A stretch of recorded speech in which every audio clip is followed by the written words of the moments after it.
Armenia is the first country to implement chess in school program, और पूरी country के अंदर स्कूल में क्यूरिकुलम में चेस कंपलसरी है उनके। तो ऐसा पॉसिबल होता है कि 4 साल 5 साल का बच्चा 80 साल वाले को? हाँ, ओपन टूर्नामेंट में जो होता है वो उसके अंदर खेलते हैं, वो ओपन में कोई भी किसी से भी खेल सकता है, एंट्री होती है। नहीं, खेलना तो चलो एक अलाउड कर दिया आपने, पर क्या वो हरा भी पाते हैं? बिल्कुल, मैक्सिमम जो रिजल्ट आता है वो बच्चे ही जीतते हैं। वर्ल्ड चैंपियन बना गुकेश 18 तो साल वहाँ में। पे वर्ल्ड चैंपियनशिप पे क्या होती है प्राइस मनी? उसको करीब 12 करोड़ के आसपास का प्राइस उस समय मिला। अच्छा, 12 करोड़ उस रुपए? चैंपियनशिप मतलब जीतने तो पे। कौन बनेगा करोड़पति से भी आगे निकल गए। अखबार में न्यूज आई कि पुष्पेंद्र चौधरी ने लास्ट ईयर के सब जूनियर चैंपियन को ड्रॉ पे रोका, तो एक मोटिवेशन मिलता है। तो ये एक स्टार्टिंग रही जो चेस की, फिर हम आगे बढ़ते रहे, ढूंढते रहे कि कौन परिवार में कौन चेस अच्छा खेलता है, उनके साथ खेलते रहे। धीरे धीरे सबने खेलना बंद कर दिया, और हजार मैच हार के भी आपने एक ड्रॉ किया तो आप खेलते रहे। हाँ। और बाकी लोगों ने जैसे ही हारे खेलना छोड़ दिया, क्योंकि डर के आगे जीत है। आपने बहुत बढ़िया बात बताई कि एक जो वजीर है उसके पास बहुत पावर होती है और एक प्यादे के पास एक लिमिटेड एक्सेस होता है जी। लेकिन चेस की खूबसूरती आप ये देखो कि कोई भी प्यादा ये काबिलियत रखता है कि वो कभी भी वजीर बन सकता है। कोई भी आदमी अपने आप को कभी भी न तो छोटा समझे, न कोई परिस्थितियों को अंदर अपने को लिमिटेड रखे। उसको भी पता है कि अगर मैं चाहूं तो कितना भी एक्सटेंड कर सकता हूं, मैं वजीर भी बन सकता हूं। कि पहले हमारे जमाने में जब हम चेस थे, हम बुक से खुद ही चेस सीखे जितना हम समझ पाते थे।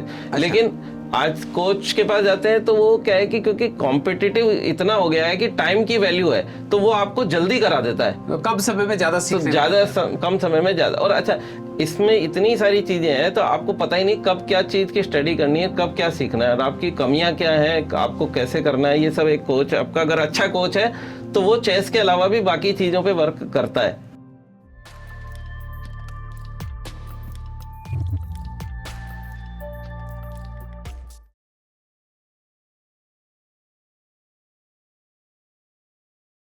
ਵਾਹਿਗੁਰੂ ਜੀ ਕਾ ਖਾਲਸਾ, ਵਾਹਿਗੁਰੂ ਜੀ ਕੀ ਫਤਿਹ। ਪਿਆਰੇ ਦਰਸ਼ਕੋ, ਅੱਜ ਅਸੀਂ ਇੱਕ ਬਹੁਤ ਹੀ ਮਹੱਤਵਪੂਰਨ ਵਿਸ਼ੇ ਦੇ ਉੱਤੇ ਗੱਲਬਾਤ ਕਰਾਂਗੇ। ਜਦੋਂ ਵੀ ਕੋਈ ਚੀਜ਼ ਸਿੱਖਣੀ ਹੋਏ ਤਾਂ ਸਭ ਤੋਂ ਪਹਿਲਾਂ ਜੇ ਖੇਡ ਅੰਦਰ ਨੂੰ ਸਿੱਖ ਲਿਆ ਜਾਵੇ ਤੇ ਉਹ ਫਿਰ ਜਦੋਂ ਅਸਲ ਜ਼ਿੰਦਗੀ ਅੰਦਰ ਵਾਪਰਦੀ ਹੈ ਤੇ ਬੰਦਾ ਉਹਦੇ ਵਿੱਚ ਨਿਪੁੰਨ ਰਹਿੰਦਾ ਹੈਗਾ, ਕਿਉਂਕਿ ਉਹ ਖੇਡ ਅੰਦਰੋਂ ਸਿੱਖ ਚੁੱਕਿਆ ਹੁੰਦਾ। ਇਸੇ ਕਰਕੇ ਗੁਰੂ ਗੋਬਿੰਦ ਸਿੰਘ ਮਹਾਰਾਜ ਜੀ ਨੇ ਖਾਲਸੇ ਨੂੰ, ਆਪਣੇ ਗੁਰਸਿੱਖਾਂ ਨੂੰ ਗੱਤਕਾ ਜਿਹੜਾ ਹੈਗਾ, ਉਹ ਖੇਡ ਜਿਹੜੀ ਸੀਗੀ ਗੱਤਕੇ ਦੀ ਇੰਟਰੋਡਿਊਸ ਕੀਤੀ ਸੀ, ਤਾਂ ਕਿ ਜਦੋਂ ਅਸਲ ਜ਼ਿੰਦਗੀ ਅੰਦਰ ਸ਼ਸਤਰ ਵਰਤਨ ਦੀ ਲੋੜ ਪਵੇ ਤੇ ਉਹ ਖੇਡ ਦੇ ਵਿੱਚ ਉਸ ਚੀਜ਼ ਨੂੰ ਗੱਤਕੇ ਦੇ ਰੂਪ ਅੰਦਰ ਖੇਡ ਕੇ ਆਲਰੇਡੀ ਉਹਨੂੰ ਸਿੱਖ ਚੁੱਕੇ ਹੋਣ ਤੇ ਜ਼ਿੰਦਗੀ ਦੇ ਅੰਦਰ ਉਸ ਨੂੰ ਆਪਣੀ ਸਕਿੱਲ ਨੂੰ ਯੂਜ਼ ਕਰਕੇ ਉਹ ਰਣ ਤੱਤੇ ਅੰਦਰ ਆਪਣੇ ਦੁਸ਼ਮਣ ਨੂੰ ਹਰਾ ਸਕਣ। ਇਸ ਤਰ੍ਹਾਂ ਹੀ ਬਹੁਤ ਸਾਰੀ ਖੇਡਾਂ ਹੁੰਦੀਆਂ ਜਿਹੜੀ ਸਾਨੂੰ ਅਲੱਗ-ਅਲੱਗ ਤਰ੍ਹਾਂ ਦੀ ਚੀਜ਼ਾਂ ਸਿਖਾਉਂਦੀਆਂ ਨੇ। ਬਹੁਤ ਹੀ ਪਿਆਰੀ ਖੇਡ ਹੈਗੀ ਹੈ ਜਿਸ ਨੂੰ ਸਾਡੇ ਹਿੰਦੁਸਤਾਨ ਅੰਦਰ ਲੋਕੀ ਸ਼ਤਰੰਜ ਦੇ ਨਾਮ ਤੋਂ ਜਾਣਦੇ ਨੇ। ਵਰਲਡ ਓਵਰ ਇੰਟਰਨੈਸ਼ਨਲੀ ਇਹਨੂੰ ਚੈਸ ਕਿਹਾ ਜਾਂਦਾ ਹੈਗਾ। ਇਹ ਜਿਹੜੀ ਗੇਮ ਹੈਗੀ ਹੈ, ਇਹਦੇ ਨਾਲ ਹਰ ਇਨਸਾਨ ਫੋਕਸ, ਕੰਟੀਨਿਊਟੀ, ਕ੍ਰਿਟੀਕਲ ਥਿੰਕਿੰਗ ਹੋਰ ਬੇਅੰਤ ਸਕਿੱਲਸ ਜੋ ਕਿ ਸਾਨੂੰ ਆਪਣੇ ਜ਼ਿੰਦਗੀ ਅੰਦਰ, ਬਿਜ਼ਨਸ ਅੰਦਰ, ਪੜ੍ਹਾਈ ਅੰਦਰ, ਰੋਜ਼ਮर्रा ਦੇ ਕੰਮ ਕਾਜ ਅੰਦਰ ਜਿਨ੍ਹਾਂ ਦੀ ਸਾਨੂੰ ਲੋੜ ਪੈਂਦੀ ਹੈ, ਉਹ ਸਾਰੇ ਸਕਿੱਲਸ ਅਕਵਾਇਰ ਕਰ ਸਕਦਾ ਹੈਗਾ। ਸੋ ਸਾਡੇ ਕੋਲ ਅੱਜ ਸਾਡੇ ਜੋ ਗੈਸਟ ਹਨ ਉਹ ਇਸ ਗੇਮ ਦੇ ਨਾਲ ਰਿਲੇਟਡ ਨੇ। ਉਹ ਆਲ ਓਵਰ ਰਾਜਸਥਾਨ ਦੇ ਅੰਦਰ ਟੌਪ ਆਰਬਿਟਰ ਨੇ ਤੇ one of the top coaches of Rajasthan ਜੋ ਇਸ ਗੇਮ ਨੂੰ ਆਪਣੇ ਸ਼ਾਗਿਰਦਾਂ ਨੂੰ ਸਿਖਾਉਂਦੇ ਨੇ। ਹੋਰ ਉਹ ਫਿਰ ਆਲ ਓਵਰ ਵਰਲਡ ਇਹਨਾਂ ਦਾ ਨਾਮ, ਦੇਸ਼ ਦਾ ਨਾਮ ਤੇ ਆਪਣਾ ਨਾਮ ਰੋਸ਼ਨ ਕਰਦੇ ਨੇ।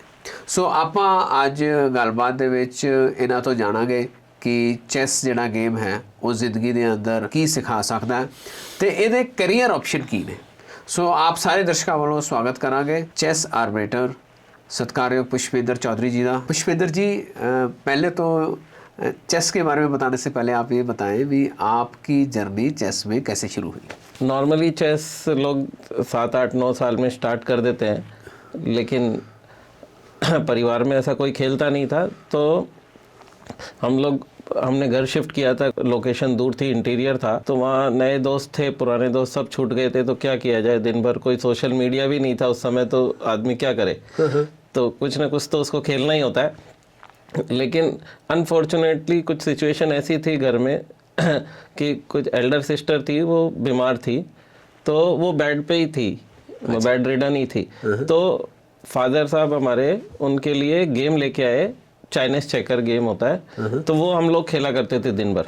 अच्छा जी। वो एक बोर्ड पे होता है, उस बोर्ड के पीछे एक दूसरा गेम होता है, वो उस समय तक हमको पता नहीं था क्या होता है। तो हमने पूछा किसी से कि ये क्या होता है, तो पास में एक पड़ोसी भैया थे, उन्होंने कहा कि मुझे पता है ये चेस होता है, शतरंज जिसको कहते हैं, और मुझे खेलना आता है। अच्छा, तो मैंने कहा बहुत बढ़िया, फिर मुझे सिखाओ इसको। उन्होंने चेस सिखाया, वो जीतते थे हमेशा, हम हारते रहते थे। करीब ऐसे काफ़ी गेम खेलते रहे। एक दिन मैं दीदी के पास बैठा था, तो मैं बोल रहा था दीदी को, एक दिन मैं इनको हराऊंगा जरूर। अच्छा। जो बड़े भैया हैं। बड़े भैया, उनको मैंने कहा एक बार हराना जरूर है इनको। और वो एंटर कर रहे थे उस समय, अच्छा। और उन्होंने वो सुन लिया, और वो एंटर करते हुए बोले असंभव, जोर से। अच्छा अच्छा अच्छा। तो मैंने कहा अब तो एक बार हराना जरूर है। फिर खेलते खेलते क्या हुआ, ऐसा करीब 1000 गेम उनके साथ खेले होंगे, और एक गेम उनसे ड्रॉ हुआ, और उस ड्रॉ की खुशी इतनी ज्यादा थी कि मतलब जो जीतने पे भी नहीं होती।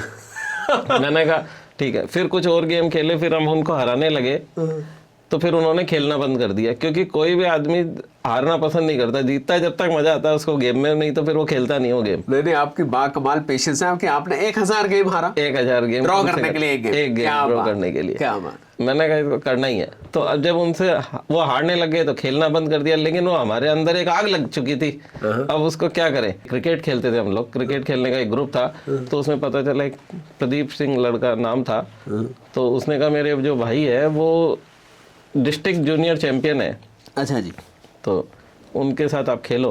उनसे हम मिले तो पता चला कि उन्होंने जो हम चेस खेलते थे वो एक अलग स्टाइल से था, देशी स्टाइल बोलते हैं, और जो आजकल कॉम्पिटिटिव चेस खेला जाता है वो इंटरनेशनल चेस खेला जाता है। तो मतलब एक नेशनल लेवल हो गया, एक इंटरनेशनल लेवल? नहीं, लेवल तो वही होते हैं, लेकिन खेलने का तरीका अलग है। देशी कॉम्पिटिटिव चेस में नहीं खेला जाता देशी। जो पुराने जमाने में हमारे लोग जो खेला करते थे वो देशी चेस खेला करते थे, या जो गली मोहल्ले में चौराहे पे लोग खेला करते थे वो पहले देशी खेला करते थे। अच्छा जी। उसके कुछ रूल्स अलग होते थे, इसमें अलग होते हैं। तो फिर ये खेलना, तो उन्होंने कहा कि पास में एक मिश्रा जी रहते हैं, अंकल थे एजेड काफ़ी, वो बंगाल से आए हुए थे, वो बहुत अच्छा खेलते थे। तो उन्होंने कहा आप उनके पास जाओ। तो उनके पास गए तो उन्होंने हमको इंटरनेशनल चेस के रूल्स सिखाना चालू किया, और वो हमको सिखाया। और उन्होंने एक बुक रिकमेंड की, हम जो एक बुक लेके आए वहाँ से, और उसके अंदर थोड़ी सी कुछ ओपनिंग के बातें थी और कुछ चेस के रूल्स थे, वो हमने सीखे। और फिर उन्होंने कहा एक डिस्ट्रिक्ट का टूर्नामेंट हो रहा है, डिस्ट्रिक्ट जूनियर, आप वो टूर्नामेंट खेलो जी, आप ठीक खेल रहे हो तो वो खेलने जाओ। हम वहाँ खेलने गए तो अच्छा खेले, तो हमारा सिलेक्शन हो गया स्टेट की टीम के लिए। अच्छा। तो स्टेट जूनियर खेलने चले गए हम। तो स्टेट जूनियर के पहला ही मैच हमारा पड़ा जो लास्ट ईयर के सब जूनियर चैंपियन से था हमारा, मुझे नाम अभी भी याद है, सुनील महेश्वरी था, तो कोटा से, उनको हमने हराया, ड्रॉ किया उनके साथ हमने। तो अखबार में न्यूज़ आई कि पुष्पेंद्र चौधरी ने लास्ट ईयर के सब जूनियर चैंपियन को ड्रॉ पे रोका। तो एक मोटिवेशन मिलता है। तो ये एक स्टार्टिंग रही जो चेस की। फिर हम आगे बढ़ते रहे, ढूंढते रहे कि कौन परिवार में कौन चेस अच्छा खेलता है, उनके साथ खेलते रहे। धीरे धीरे सबने खेलना बंद कर दिया। जो हारने लगे उसे खेलना बंद कर दिया। लेकिन हम चूँकि प्रोफेशनल चेस में एंट्री कर चुके थे, खेलने लगे, तो कॉम्पिटिटिव चेस वाले जो खेलते थे सब लोग तैयारी करते थे, तो एक फ्रेंड सर्किल बन गया, एक ग्रुप बन गया। तो हम लोग साथ खेलते थे, डिस्ट्रिक्ट और स्टेट खेलने गए, कुछ नेशनल टूर्नामेंट खेलने जाते थे। फिर कॉलेज में आए, इंटर कॉलेज, इंटर यूनिवर्सिटी खेला। फिर सबसे बड़ा टर्निंग पॉइंट आया 94 के अंदर, जब हमने नेशनल चैंपियनशिप जीती राजस्थान यूनिवर्सिटी के लिए। उससे पहले आज तक कोई भी नहीं जीत पाया था। अच्छा जी। तो वो एक बहुत बड़ा इवेंट था, मतलब first time national championship Rajasthan के लिए किसी ने जीती। अच्छा। तो वो हमारी टीम थी राजस्थान यूनिवर्सिटी के लिए। हम 94 में नासिक में गए और वो जीत के आए। तो वो एक बहुत बड़ा टर्निंग पॉइंट था। तो आपने जो बताया, आपकी जो बेसिक सबसे बड़ी जो प्रतिभा रही या स्किल रही वो ये रही कि आप हारने से नहीं डरे, और हजार मैच हार के भी आपने एक ड्रॉ किया, तो आप खेलते रहे। हाँ। और बाकी लोगों ने जैसे ही हारे खेलना छोड़ दिया, क्योंकि डर के आगे जीत है। क्या बात है। तो अब आप हमें ये बताइए कि ये अब चेस का काफ़ी स्वरूप बदल गया है, जो पुराने समय में था, और अब तो जैसे आपने बताया भी, एक तो देसी होता है और एक जो है वो इंटरनेशनल होता है। तो अब जो लोग चेस खेलना चाहते हैं या खेलने के इच्छुक हों, तो उनके लिए क्या आपके पास एक सेट स्ट्रक्चर है, किस तरह से वो इसमें अपने आप को इंट्रोड्यूस कर सकते हैं? जैसे समय हर चीज़ को बदल देता है, वैसे चेस में भी बहुत बदलाव हुआ है। पहले जो चीज़ की रिक्वायरमेंट थी आज नहीं हुई है। आज कंप्यूटर आ गया है चेस की प्रिपरेशन के लिए, तरीका बदल गए हैं कुछ, तो हमको भी अपने आप को बदलना पड़ता है, कुछ बदलते हैं। तो अगर कॉम्पिटिटिव चेस खेलना है तो उसमें सबसे बड़ा रोल जो आता है वो एक पेरेंट्स का आता है। तो सबसे पहले जब तक पेरेंट्स अपना रोल नहीं समझेंगे उसको खेल नहीं पाएंगे आगे। और जो चेस स्टार्ट करने की एज है वो भी जो पहले आदमी 9 साल 10 साल 11 साल में स्टार्ट करके खेलता था, अब वो आज एज हो गई है। आज अगर हम देखें तो पहले 3 साल 8 महीने का जो बच्चा था वो यंगेस्ट रेटेड प्लेयर था इंडिया का, उसका रिकॉर्ड ही एक तोड़ा है। 3 साल में एक बच्चा है जो रेटेड प्लेयर बन गया है, बहुत बढ़िया। अच्छा तो अगर हम 3 साल में हम देख रहे हैं कि रेटेड प्लेयर बना, रेटेड प्लेयर के लिए कितनी मेहनत करनी पड़ती है बनने के लिए। बेस्ट एज जो हम मानते हैं वो 5 to 7 ईयर्स की जो होती है वो बेस्ट एज है चेस खेलने के लिए। अच्छा जी। क्योंकि वहाँ बच्चा बहुत जल्दी ग्रैप्स करता है। अगर हमको नेशनल चैंपियनशिप जीतनी है तो अंडर 7 में सबसे कम कंपटीशन होता है। अच्छा जी। अगर एक नेशनल लेवल का कोई भी टूर्नामेंट जीतना है तो उससे पहले आपको क्या है कि 150 टूर्नामेंट में खेलने का एक एक्सपीरियंस होता है, तो वो आपको आगे काम आता है, उससे एक मैच्योरिटी आती है। तो इसीलिए हम चाहते हैं कि अगर 5 साल में स्टार्ट करेगा तो साल भर में 1.5 साल में वो टूर्नामेंट इतने खेल चुका होगा जी बच्चा। बेसिकली ये तो बेस्ट है, early you start the greater is the mileage in the career. But point of view ये है कि अगर मान लो कुछ लोग अब टीन एज में हैं या और बड़ी एज हो गई तो क्या उनके लिए the entry level is now no more available? नहीं, बिल्कुल नहीं, ऐसा नहीं है। तो चेस की सबसे बड़ी ब्यूटी है, अबे कभी भी आप टूर्नामेंट्स में जाएंगे ना तो पता चलेगा वहाँ 4 साल का बच्चा भी खेल रहा है और 80 साल का लोग भी खेल रहे हैं, और वो एक ही टूर्नामेंट में खेल रहे हैं। उनकी पेयरिंग भी आपस में कई बार हो जाती है। तो एक ही बोर्ड पे आप कोई 5 साल का बच्चे के सामने और 70 साल के बुजुर्ग को भी खेलते हुए देखेंगे जी। और कॉम्पिटिटिव चेस होती है दोनों में, कभी कोई जीतता है कभी कोई जीतता है। तो ऐसा पॉसिबल होता है कि 4 साल 5 साल का बच्चा 80 साल वाले को? हाँ, ओपन टूर्नामेंट में जो होता है वो उसके अंदर खेलते हैं। वो ओपन में कोई भी किसी से भी खेल सकता है, एंट्री होती है। नहीं, खेलना तो चलो एक अलाउड कर दिया आपने, पर क्या वो हरा भी पाते हैं? बिल्कुल, मैक्सिमम जो रिजल्ट आता है वो बच्चे ही जीतते हैं। अच्छा, हाँ, ये भी बात है। यही बात है। क्योंकि बच्चा 11 साल 13 साल में आते आते तो आजकल जीएम लेवल तक आ जाता है। अच्छा हाँ, ये कौन सा लेवल होता है सब? जीएम? अगर हम चेस में सक्सेस की बात करें या हम अगर टाइटल की बात करें, रिकॉग्निशन की बात करें, तो चेस में जो हाईएस्ट टाइटल होता है, हाईएस्ट अचीवमेंट होता है वो जीएम होता है। अच्छा जी। तो उसको क्या बोलते हैं? जीएम? Grand master. अच्छा, ग्रैंड मास्टर। तो इसके अलावा नीचे कोई लेवल भी? इसके लेवल और होते हैं। अगर टाइटल की बात करें तो टोटल चेस में 4 तरह के टाइटल होते हैं ओपन कैटेगरी के लिए। सबसे पहले होता है सीएम, कैंडिडेट मास्टर। उसके ऊपर होता है एफएम, फीडे मास्टर। उसके ऊपर होता है आईएम, इंटरनेशनल मास्टर। और उसके होता है GM. Okay, that is a grand master. Grand master. So how many grand master can be there in or in the entire world? Entire world में तो काफ़ी हैं। इंडिया की अगर हम बात करें तो अभी करीब 93 ग्रैंड मास्टर्स हैं करीब इंडिया में। क्या बात है, क्या बात। सो मतलब ये अब जो चेस है इसमें हमारे एंट्री जो है वो तो जैसे बच्चा स्कूल में 5 साल की उम्र में एडमिशन कराते हैं उसी वक्त इसमें एंटर कर सकता है। तो अब इसका करियर पाथ क्या है? अगर कोई अच्छा खेलने लग जाए तो वो कहाँ तक पहुँच सकता है? जीएम बन सकता है, वर्ल्ड चैंपियन तो बन ही सकता है अगर मेहनत करे, सोचे तो। इसका एग्जांपल आप कह देखो, गुकेश है, जब छोटा था 4 साल में जब उसने स्टार्ट किया, उससे पूछा कि क्या बनना चाहते हो, तो उसने कहा मैं यंगेस्ट ग्रैंड मास्टर बनना चाहता हूँ, और उसने अचीव करके भी दिखाया। अच्छा, और वो यंगेस्ट, वो 18 साल की एज में वर्ल्ड चैंपियन बना। वो वाह, क्या उसने कहा मैं वर्ल्ड चैंपियन बनना चाहता हूँ। तो वर्ल्ड चैंपियन मींस उसे जितने भी चेस खेलने वाले ऑल ओवर वर्ल्ड हैं। हाँ, वो मैग्नस कार्लसन जो बेस्ट प्लेयर है वो पहले था, इस बार उसने कॉम्पीट नहीं किया, तो डिंग लिरेन था, उसको उसने चैलेंज किया और जीता उससे वो। क्या बात है, क्या बात। बट उसके लिए उसके एक सर्टेन अचीवमेंट ऑलरेडी होनी चाहिए, ऐसा नहीं कि कोई भी उठ के चैलेंज कर सकता है। हाँ, वो एक उस वहाँ पहुँचने का एक पाथ होता है, वो अचीव करना ही पड़ता है आपको। चलो एक चीज़ ये बताओ भाई, हम जब बात कर रहे थे तो आप बता रहे थे भी चेस खेलने वाले की जो क्रिटिकल थिंकिंग है, जो उसकी प्रॉब्लम सॉल्विंग है, जो उसका फोकस है, वो बहुत हाई लेवल का हो जाता है। ये कैसे होता है कोई गेम से? बिल्कुल, बहुत बढ़िया सवाल आपने।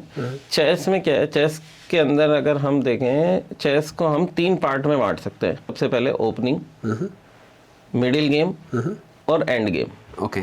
ओपनिंग जो है वो एक तरह से आपको ज़्यादा से ज़्यादा मेमोराइज करनी पड़ती है या लर्न करनी पड़ती है, आपको सीखनी पड़ती है। अच्छा जी।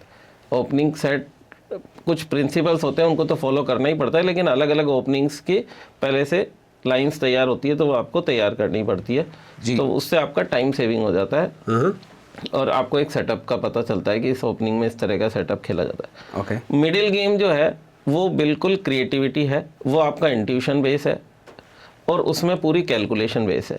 अच्छा जी। मिडिल गेम में पूरा कैलकुलेशन का ही गेम है, आप कैलकुलेट ही करना पड़ता है आपको। जो ज़्यादा अच्छी तरह कैलकुलेट कर पाएगा, ज़्यादा अच्छी तरह स्ट्रेटेजी बना पाएगा, क्योंकि एक एग्जांपल लेते हैं, अगर आप जैसे कोई मोहरा चलना है, आपको कैसे पता है कि इसको कहाँ चलना है जी। ठीक है, या मोहरे की बात छोड़ो, अगर अपन इसको लाइफ के एग्जांपल से डिस्कस करें, आपको कहीं भी जाना होता है तो घर से आप निकलते हो तो आपको पता है कि आपको कहाँ जाना है जी।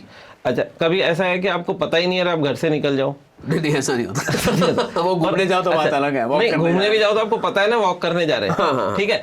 आपको किसी को पता ही नहीं है, कोई बच्चा या घर से निकल गया तो कहाँ पहुंचेगा जी। ठीक है, ऐसे ही मोहरों के साथ है, उसको पता ही नहीं है कि उसको जाना कहाँ, उसको टारगेट ही नहीं पता तो क्या होगा। करेक्ट। तो चेस में भी यही इंप्लीमेंट होता है कि आपको पता होना चाहिए कि ये मोहरा अपन चल क्यों रहे हैं। आपके पास एक स्ट्रेटेजी होनी चाहिए, आपके पास एक प्लान होना चाहिए जिसको एग्जीक्यूट करने के लिए आप चल रहे हो। अगर आपके पास फॉर द टाइम बिंग कोई प्लान नहीं है तो फिर आपको अपनी पोजीशन को बेटर करने के लिए चलना चाहिए। तो क्या बात है। ये ओपनिंग, ये मिडिल गेम के प्रिंसिपल्स हैं चेस के ये तो अंदर। रियल लाइफ प्रिंसिपल भी हो गया एक तरह से, कि अगर आपके पास ये पता ही नहीं है जाना कहाँ है तो आप कहीं पे भी नहीं पहुंचोगे। क्योंकि बहुत बच्चे जो बिगनर लेवल के होते हैं तो वो क्या होते हैं कि विनिंग प्लान नहीं बना पाते। चेस के अंदर आप अच्छा खेल रहे हो, आप सोच भी रहे हो, लेकिन आपके पास प्लान नहीं है कुछ भी। विनिंग प्लान को एग्जीक्यूट करने के लिए कैसे एग्जीक्यूट करोगे जब तक प्लान नहीं है तो सर आपने रियल लाइफ की बात करी है, तो एक इसमें मेरा क्वेश्चन है, ये मैंने ना एक्चुअली कहीं पे सुना था, एज पर प्लान चीज़ें होती नहीं है, तो यू हैव टू स्ट्रेटेजाइज, जो आप बता रहे हैं वो चेस में भी करते हैं। तो उसमें ये बता रहे थे कि साहब जिंदगी हो और चेस हो, अगर आप प्यादे हैं तो फिर आपके पास लिमिटेड एक्सपोजर है, पर अगर आप वजीर हैं तो आपके पास हर तरह से चलने की, हर जगह जाने की अनलिमिटेड आपके पास जो है अथॉरिटी है। सो क्या ये रियल लाइफ में और भी स्किल्स सिखाता है, किस तरह से चलता है? कुछ चीज़ें, दो एग्जांपल अगर आप देना चाहें जो इसका चेस के गेम से आपकी लाइफ में आई हो या आपके स्टूडेंट्स की लाइफ में आई हो। आपने बहुत बढ़िया बात बताई कि एक जो वजीर है उसके पास बहुत पावर होती है और एक प्यादे के पास एक लिमिटेड एक्सेस होता है जी। लेकिन चेस की खूबसूरती आप ये देखो कि कोई भी प्यादा ये काबिलियत रखता है कि वो कभी भी वजीर बन सकता है। अच्छा साहब। लाइफ में जब वो 8th रैंक पे पहुंच जाता है, लास्ट रैंक पे, तो वो वजीर बन सकता है, उसके पास पावर है, वो कुछ भी बन सकता है, वजीर भी बन सकता है। क्या बात। तो आप ये देखो, कोई भी आदमी अपने आप को कभी भी न तो छोटा समझे, न कोई परिस्थितियों को अंदर अपने को लिमिटेड रखे। उसको भी पता है कि अगर मैं चाहूं तो कितना भी एक्सटेंड कर सकता हूं, मैं वजीर भी बन सकता हूं। प्यादे के पास ये ऑप्शन है हाँ। कि वो वजीर बन सकता है। वजीर बन सकता तो ये है। क्या बाकी तो सब जो अच्छा, है? वजीर के पास ये ऑप्शन नहीं होता कि वो प्यादा बन जाए, कभी नीचे आ जाए या उसकी तरह लिमिटेशन में आ वो जाए। तो रियल लाइफ में भी नहीं रियल होता। लाइफ कौन सा में नहीं वजीर है होता। जो प्यादा बनना चाहता है? तो कोई चाहता ही नहीं है, लेकिन प्यादे के पास ये ऑप्शन होता है कि वो कभी भी वजीर बन सकता है। हाँ। बस उसके लिए उसको वो 8th लेवल तक अचीव करना पड़ता है। हाँ, वो उसको आप उसका मेहनत और स्ट्रेटेजी और ये तो सब चाहिए ही है। करेक्ट। और सक्सेस के लिए हार्ड वर्क का कोई सब्स्टिट्यूट नहीं होता है जी। आपको मेहनत तो करनी ही पड़ती है। तो ये जैसे जैसे प्यादा आगे पहुंचता है तो वजीर में बन सकता है आपका। तो other than winning the world championship और इसमें करियर ऑप्शंस क्या हैं? कैरियर ऑप्शन अगर हम देखें, अगर हम बात करें कि फाइनेंशियल टर्म्स में बात करें जी, सबसे पहले इम्पोर्टेंट वही है कि आज अगर बच्चा खुद या तो डिसीजन लेता है या पेरेंट्स सोचता है कि फ्यूचर में ये करेगा क्या, अल्टीमेटली तो सर्वाइवल करने के लिए पैसा चाहिए हर किसी को जी। ठीक है, तो आप एक रेटिंग लेवल कर सकते हो, उसके बाद एक कोचिंग के अंदर आ सकते हो, चेस की कोचिंग के अंदर, तो वो अपना सर्वाइवल कर सकता है चेस के अंदर। अच्छा जी। सो ये जो कोचिंग है चेस की, ये मतलब किस तरह से होता है? इसका भी कोई सर्टिफिकेशन होता है या? हाँ। चेस की कोचिंग के लिए एक तो अपने यहाँ ऑल इंडिया चेस फेडरेशन है, AICF, जो सर्टिफिकेशन देती है, जो कोचेस को सर्टिफाइड करती है कि ये हमारे सर्टिफाइड कोच है ऑल इंडिया चेस फेडरेशन से। उसके अलग अलग लेवल्स होते हैं, कैटेगरी होती है ABC लेवल के। इसके अलावा उसके ऊपर इंटरनेशनल चेस फेडरेशन होती है, वो भी कोचेस को और सर्टिफिकेशन करती है, ट्रेनिंग देती है और उसके बाद उनको सर्टिफिकेशन देती है। एग्जाम के बाद एग्जाम प्रोसेस होता है, उसके बाद वो एग्जाम क्लियर कर लेता है तो उनको एक सर्टिफिकेट मिलता है वो इंटरनेशनल चेस फेडरेशन से। ओके, बट वो प्लेयर होना चाहिए कोच बनने के लिए, या डायरेक्ट कोच नहीं, भी कोई प्लेयर नहीं, उसको चेस खेलना आना चाहिए, जब भी तो वो कोच कर पाएगा चेस। करेक्ट, खेलना तो आना ही चाहिए, बट क्या वो एक पर्टिकुलर लेवल ऑफ नहीं, पर्टिकुलर लेवल नेशनल या इंटरनेशनल लेवल तक नहीं, वो ऐसा नहीं है। उसकी रेटिंग के हिसाब से सर्टिफिकेशन करता है। उनके इंटरनेशनल चेस फेडरेशन के कुछ नॉर्म्स होते हैं कि वो उसके अंदर एक नॉर्म होता है, ये अगर इस रेटिंग रेंज के अंदर है तो इस तरह का सर्टिफिकेट इस लेवल का देंगे, इस लेवल में है तो ये इस लेवल का सर्टिफिकेट देंगे, वो इस तरह का। तो रेटिंग के नॉर्म्स जो हैं उसमें कुछ आप हमें बता सकते हैं, पर्टिकुलरली 2-3 पॉइंट्स की नॉर्म्स के क्या पॉइंट होते हैं? चेस के अंदर सबसे पहले अगर रेटिंग को अगर हम समझे कि सबसे पहले तो रेटेड प्लेयर कैसे बना जाए, रेटिंग कैसे खुले, सबसे पहली बात तो ये है। तो अगर कोई भी प्लेयर जो अनरेटेड है वो अगर एक रेटेड टूर्नामेंट खेलता है और वहाँ उसका गेम अगर मैच पड़ गया रेटेड प्लेयर से जी, तो अगर एक टूर्नामेंट में मिनिमम 5 रेटेड के अगेंस्ट में अगर आपने हाफ पॉइंट भी स्कोर कर लिया तो आपकी इंटरनेशनल रेटिंग पब्लिश हो जाएगी। अच्छा जी, वो आपकी एवरेज क्या है उसका एक फार्मूला है, उसके हिसाब से होगी, लेकिन आपकी रेटिंग हो जाएगी। लेकिन किसी टूर्नामेंट में अगर मान लो आपने 3 रेटेड प्लेयर के अगेंस्ट में स्कोर किया और आधा पॉइंट ही स्कोर किया तो आपकी रेटिंग तो पार्ट रेटिंग तो आ गई, लेकिन वो पब्लिश नहीं होगी। जब नेक्स्ट टूर्नामेंट खेलेंगे और उसमें 2 रेटेड के अगेंस्ट में और खेलेंगे तो फिर आपकी रेटिंग पब्लिश हो जाएगी, क्योंकि मिनिमम 5 रेटेड के अगेंस्ट में आपको खेलना जरूरी है। उसके अगेंस्ट में चाहे आप स्कोर आधा पॉइंट ही करें, हाफ पॉइंट ही करें। ये जो गेम है इसमें बंदा career as a career option भी इसको लेके चल सकता है, तो इसमें इसकी सक्सेस को आप किस तरह से डिफाइन करते हैं? अगर एज ए प्लेयर सक्सेस की बात करते हैं तो सक्सेस है अगर आपको कोई नॉर्म मिल जाए। अच्छा, जैसे मेनली तो हम बात करते हैं सक्सेस IM और GM नॉर्म अगर मिल जाती है तो उसमें 2 तरह के ऑप्शन रहते हैं। एक तो आप कोचिंग आप अच्छा कर सकते हैं, मतलब लोग अट्रैक्ट होते हैं पेरेंट्स आपकी तरफ कि ये अच्छे प्लेयर हैं, नॉर्म है तो ये अच्छी कोचिंग कर पाएंगे। इसके अलावा आपको कहीं जॉब भी मिल सकती है एज ए स्पोर्ट्स कोटे के अंदर। ओके, तो IM और GM बनने के बाद आपको स्पोर्ट्स कोटे में जॉब भी कुछ कंपनी जैसे इंडियन ऑयल है, रेलवे है, एयरलाइंस है, LIC है, ये लोग स्पोर्ट्स कोटे में निकालते हैं। चेस भी स्पोर्ट्स कोटे में कंसीडर होती है? बिल्कुल ये मुझे होता आज है, पहली बार पता बिल्कुल लगा। होता है। चेस में भी स्पोर्ट्स कोटे में निकलती है, तो वो निकल के आप उसके अंदर एक सक्सेस हो सकती है आपकी। दूसरी अगर हम सक्सेस की बात करें, मैं तो कहता हूँ आप सक्सेस की बात ही मत करो, आप अपना 100% दिए जाओ। सक्सेस क्या है? सक्सेस की बात करते हो तो आप अपने आप को लिमिट कर रहे हो। अच्छा, जैसे आज अगर मैं कहूँ ये पानी का एक गिलास पड़ा हुआ है, कहूँ कि आप कभी आपने ये कभी प्यास लगी आपने पानी पिया तो कभी आपने क्लेम किया क्या आई हैव सक्सेस इन पानी पीने में मैं ड्रिंकिंग सक्सेसफुल हो वाटर, गया? हाँ, मैं बिल्कुल। पानी पीने में सक्सेसफुल हो गया? नहीं करते हो ना जी। क्यों? क्योंकि आपको पता है it is with in your boundary. Yes, ये मतलब इतनी बड़ी बात नहीं है तो मैं कर ही सकता हूँ। हाँ, ये तो आप कर ही सकते हो। जब आप अपने आप को सोचते हो कि ये मैं अचीव नहीं कर सकता और वो आप अचीव कर लेते हो ना, तब आप कहते हो कि मैं सक्सेस हो गया, जी, है ना? जी। कि आपने टारगेट बनाया, आपके पास वो चीज है नहीं, आपकी पहुंच में नहीं है, आपके पास वो एबिलिटी नहीं है, फिर धीरे धीरे आप उस एबिलिटी को डेवलप करते हो और उसको अचीव कर लेते हो, तो आप कहते हो कि मैंने उसको अचीव कर लिया। जी जी जी, हम कहते हैं कि आप अपना 100% दिए जाओ, किए जाओ और सक्सेस की बात ही मत करो। सक्सेस की बात दुनिया को करने दो। क्या बात है, क्या बात। आप मत करो सक्सेस की बात कि मैं सक्सेसफुल जब होऊंगा या ये कर अचीव कर, क्योंकि आपने सोचा कि मैं सक्सेसफुल ये अचीव कर लूंगा तो सक्सेसफुल हो जाऊंगा। आप वहां पहुंच जाओगे, डेफिनेटली पहुंच जाओगे, लेकिन आप वहां रुक जाओगे क्योंकि आपको पता है कि मैं सक्सेसफुल हो गया। नहीं, पर इसमें कई लोग कहते हैं कि हम गोललेस हो जाते हैं। गोल होना चाहिए लाइफ में, तो गोल नहीं गोल होगा तो होना चाहिए, तो लेकिन बैक ऑफ द माइंड ये नहीं होना चाहिए कि ये सक्सेस है। अपन प्लानिंग तो करते हैं, टारगेट तो बनाते ही है ना, टारगेट तो होना ही चाहिए, लेकिन आप उसको क्लेम मत करो कि ये हो जाएगा तो सक्सेस हो जाएंगे।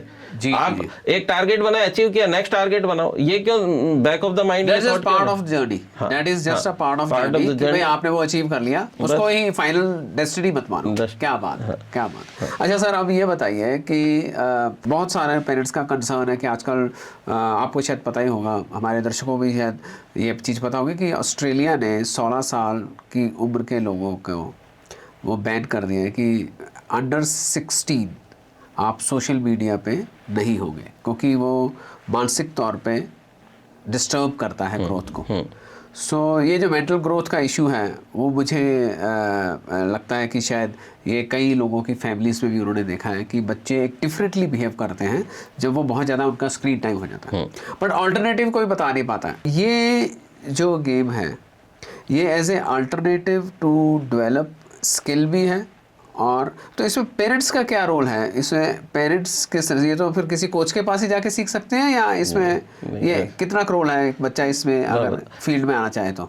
बहुत बढ़िया, आपने एक अच्छा क्वेश्चन आपने उठाया है कि सोशल मीडिया पे आजकल लोग ज़्यादा अट्रैक्ट हो रहे हैं जी, और टाइम तो वेस्ट कर ही रहे हैं, लेकिन अनवांटेड कंटेंट्स भी वो देख रहे हैं जिसका उनका मेंटल लेवल पे एक असर पड़ रहा है। जी, पेरेंट्स इससे दूर करना चाहते हैं लेकिन उनके पास ऑप्शंस नहीं है, वो कैसे इसको दूर करें?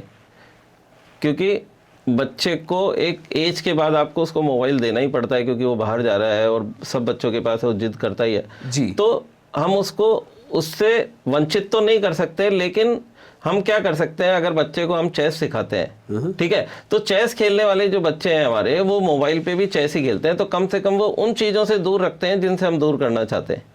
ओह, क्या तो बात है। एक बेनिफिट चेस खेलने का ये भी है जिससे लोग उनको कहते हैं कि आप चेस खेलो, क्योंकि चेस खेलने वाला बच्चा, हम ये मानते हैं कि अगर एक लेवल के बाद वो चेस का एडिक्ट हो जाता है खेलने का, अगर वो दूसरा एडिक्शन, इसका जो बुरे एडिक्शन है उससे बच जाएगा, उससे बच जाएगा, क्योंकि उसका इसका टेस्ट आ जाएगा। उसको टेस्ट आ गया जी। और chess is part of the life, जैसे जो लाइफ के सारे प्रिंसिपल है वो सारे प्रिंसिपल चेस में आप अप्लाई होते हैं। चाहे कोई भी आप प्रिंसिपल निकाल के देख लें कि लाइफ में, कि भाई हमको पता है कि आगे की चालें सोचनी है, तो वो चेस में हम आगे की चालें सोच के ही चलते हैं कि डिसीजन टाइम से लेना है। कई बार डिसीजन टाइम से लेना पड़ता है, कई बार डिसीजन रोक के लेना पड़ता है कि हमको रुकना है डिसीजन के लिए, वेट करना है।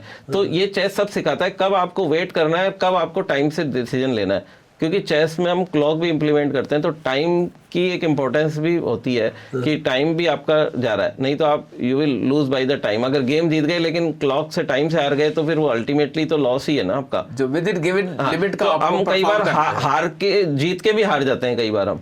जी जी जी। हम कहते हैं कि साहब ये तो विनिंग बाजी थी मेरी, हम जीत रहे थे लेकिन टाइम से हार गए। तो टाइम कितना इंपॉर्टेंट है ये लाइफ में सिखाता है कि टाइम से डिसीजन लेना जरूरी है आपको। जी जी। तो आप बता रहे थे पेरेंट्स का कितना रोल है एक बच्चे के इस गेम में सक्सेसफुल होने का, और वो क्या कर सकते हैं कि बच्चे इस तरफ उनका पेरेंट इसमें, अगर हम बच्चे की बात करते हैं, जब बच्चे को अगर हम 3 साल 4 साल 5 साल से स्टार्ट करना चाह रहे हैं, तो इसमें मेन जो रोल है वो पेरेंट्स का ही है। मेरा ये पर्सनली मानना है कि 70% रोल इसमें पेरेंट्स का ही होता है, 20% हम मान सकते हैं कि कोच का है, और 10% बच्चे का रोल है। तो 70% पेरेंट्स तो उनको चेस खेलना नहीं आता, वो क्या रोल अदा करेंगे? तो वही तो है, चेस खेलना नहीं आता, लेकिन चेस क्या है कि आप इसको समझो, चेस में पेरेंट्स का क्या रोल होता है, पहले तो हम ये बिल्कुल ये चीज समझाओ, क्योंकि आपने कहा 70% रोल है। नॉर्मली पेरेंट्स क्या सोचते हैं कि मैंने उसको कोचिंग में डाल दिया, चेस की कोचिंग में, अब मेरा रोल खत्म है, बस फीस पे कर दी, फीस पे कर दी। अब सबसे पहले हम समझे चेस की जर्नी में प्रोफेशनल लेवल पे जाने के लिए क्या करना पड़ता है, कैसे क्या करना पड़ता है। उससे भी पहले हम ये समझे कि चेस इंडिया में पॉपुलर कब से हुआ। 1988 में जब विश्वनाथन आनंद ने वर्ल्ड जूनियर चैंपियनशिप जीती और जीएम का टाइटल मिला, first grand master of India, उसके बाद में इंडिया में चेस पॉपुलर हुआ। ये घरों में नाना जी दादाजी जो चेस खेलते थे वो नहीं है। जी जी जी। तो चेस को प्रोफेशनली लेने लगे। 1988 से आज 2025 हो गया, कितने जीएम बने? 37 ईयर्स अगर अब हो गए इसमें, तो कितने जीएम बने ग्रैंड मास्टर? हम अगर राजस्थान में बैठे हैं, राजस्थान की अगर हम बात करें तो राजस्थान से आज तक एक ही ग्रैंड मास्टर बन पाया। अच्छा जी। हाँ। पंजाब से आज तक एक भी जीएम नहीं है अभी तक। अच्छा। हरियाणा में, हिमाचल, हरियाणा में भी नहीं होगा, वो देखना पड़ेगा। ऑल ओवर इंडिया की अगर हम बात करते हैं तो मैक्सिमम जो ग्रैंड मास्टर हैं वो साउथ से हैं, तमिलनाडु और उधर से जो है। अच्छा। बाकी जगह से कहीं एक एक दो हैं, तो उसको हम मानते हैं कि नहीं के बराबर ही है, कोई मतलब प्रेजेंस है ही नहीं। एंटायर इंडिया में जो डिवाइड देखेंगे, नॉर्थ इंडिया से कम लोग हैं या नहीं के बराबर है, और साउथ इंडिया से ज्यादा है। अच्छा अच्छा अच्छा। तो ये जो आपने अभी बताया था सबसे कम उम्र का बच्चा जिसने 18 इयर्स की एज में ग्रैंड मास्टर अचीव किया, he is also from south, he is from south and he is from the same school Viswanathan Anand अच्छा अच्छा, विश्वनाथ आनंद उनके सीनियर हो गए एक तरह से। हाँ, जिस स्कूल से विश्वनाथ, क्यों उसका कारण है क्योंकि स्कूल के अंदर क्यूरिकुलम में कंपलसरी है उनके यहाँ पे चेस। अच्छा, स्कूल में? स्कूल के अंदर वो कंपलसरी। ये तो मैंने पहली बार सुना, स्कूल में ये कंपलसरी। अच्छा, आपने ये तो सुना है, लेकिन अच्छा आपको पता है Armenia is the first country to implement chess in school program, और पूरी कंट्री के अंदर स्कूल में क्यूरिकुलम में चेस कंपलसरी है उनके, आर्मेनिया में। अच्छा, और राजस्थान में भी कुछ स्टेट है जिन्होंने इन्होंने क्यूरिकुलम में डाल रखा है। वाह। तो मतलब राजस्थान में कुछ स्कूल हो गए जिन्होंने इसको। अच्छा जी, ठीक है। तो ठीक है। ये चेस हो गया। हम बात कर रहे थे पेरेंट्स के रोल की, हम थोड़ा आगे बढ़े, ज्यादा, ठीक है, ज्यादा आगे चले गए। तो अब अगर हम कहते हैं कि राजस्थान से आज तक अगर एक ही बच्चा बन पाया है, तो इसका कारण अगर हम सोचने लगे कि इसका क्या कारण हो सकता है, तो क्या ऐसा तो नहीं है कि राजस्थान में कोई बच्चे कमजोर होते हैं, वो डिजर्व नहीं करते? क्योंकि ऐसा वर्ल्ड के हार्डेस्ट कोर्स भी अगर आप देखो, या कठिन से कठिन कोर्स भी देखो एजुकेशन में, हम जिसको मानते हैं कि आईएएस बन जाए आदमी, या आईआईटी क्लियर कर ले, ओलंपियाड बन जाए, चार्टर्ड अकाउंटेंट बन जाए, ये कठिन कोर्स है जिनको, तो इसमें भी बच्चे करते हैं, और राजस्थान के बच्चे ऑल इंडिया लेवल पे रैंकिंग भी लेके आते हैं अच्छी। तो इसका मतलब है हमारे बच्चों में कोई टैलेंट की कमी नहीं है जी। तो फिर कमी कहाँ है? कमी है कि पेरेंट्स की अंडरस्टैंडिंग में। पेरेंट्स इसको समझ ही नहीं पाते कि इसको लेके कैसे जाना है आगे। तो सबसे पहली चीज़ तो है, जब हम बच्चे को चेस खेलना स्टार्ट करते हैं, अगर हमने उसको जैसे चेस की कोचिंग लगा दी और उसको सिर्फ कोचिंग ही कराए जा रहे हैं, तो उसको थोड़े टाइम में ये लगने लगेगा it is a part of any other subject, ये क्यूरिकुलम का पार्ट है, और उसका इंटरेस्ट खत्म हो जाएगा जैसे दूसरे सब्जेक्ट में हो गया। तो उसके लिए जरूरी है उसको टूर्नामेंट्स में पार्टिसिपेट कराना मैक्सिमम। अब टूर्नामेंट में पार्टिसिपेट कराना है तो आपको रेगुलर बेसिस पे उसको टूर्नामेंट्स में लेके जाना पड़ेगा। तो क्या आपके लिए फिजिबल है कि आप उसको रेगुलर ले जाओ? क्योंकि इतना ट्रैवल करना पड़ेगा, ट्रैवलिंग का टाइम प्लस ट्रैवलिंग कॉस्ट को समझना जरूरी है। एक पेरेंट्स को अपना प्रोफेशन सेक्रीफाइस करना पड़ेगा। जैसे अगर हम गुकेश की बात करें, एक एग्जांपल जो पूरी दुनिया के सामने है, जिसने वर्ल्ड चैंपियन बना है, तो 4th क्लास के बाद पहली बात तो वो स्कूल नहीं गया। अच्छा, हाँ, हमारे यहाँ कितने पेरेंट्स हमारे ऐसे हैं जो हम बच्चों को ये कह दें कि आप स्कूल ही मत जाओ जी। एक तो ये मिडिल क्लास के लिए ये डिसीजन लेना मुश्किल होता है, पहली चीज तो। दूसरी चीज है, कौन सा पेरेंट्स ऐसा है जो बच्चे के लिए अपना प्रोफेशन को सेक्रीफाइस कर देगा? क्योंकि उसके फादर ने अपने प्रोफेशन को सेक्रीफाइस किया, वो कहीं गए नहीं, 100% बच्चे के साथ रहते थे और ट्रैवल करते थे, तभी वो अचीव कर पाए। अगर राजस्थान में भी अगर हम देखें, जो एक मात्र जीएम अभिजीत गुप्ता, उनके फादर श्री अजय गुप्ता जी, उन्होंने भी बैंक से जॉब 3 साल के लिए छोड़ी एक तरह से, और उसके साथ ट्रैवल करते थे, और वो जब जाके वो अचीव कर पाया, क्योंकि टाइम तो देना ही पड़ेगा बच्चे को कहीं। कितना ट्रैवल करना पड़ता है? मतलब क्या अगर मैं बताऊं, अगर एक टूर्नामेंट से कोई, अगर आप देख रहे हो 3 दिन 4 दिन 5 दिन या 8 दिन 9 दिन का भी हो सकता है, ठीक है। अगर आप ट्रैवल करते हो, 1 दिन 2 दिन ट्रैवलिंग के लग गए, 4-5 दिन टूर्नामेंट के लग गए, 7-8 दिन लग गए। महीने के अगर आप 4 टूर्नामेंट खेलते हो और अलग अलग जगह ट्रैवल करते हो, तो कितना टाइम लग गया, कितने दिन लग गए महीने के है? और ऐसे महीने में पूरे 12 महीने ही अगर ये चलता रहा, तो फिर कितने दिन लग गए आपके? तो उसमें बच्चा स्कूल कैसे जा पाएगा? जी जी जी जी नहीं जा पाएगा ना।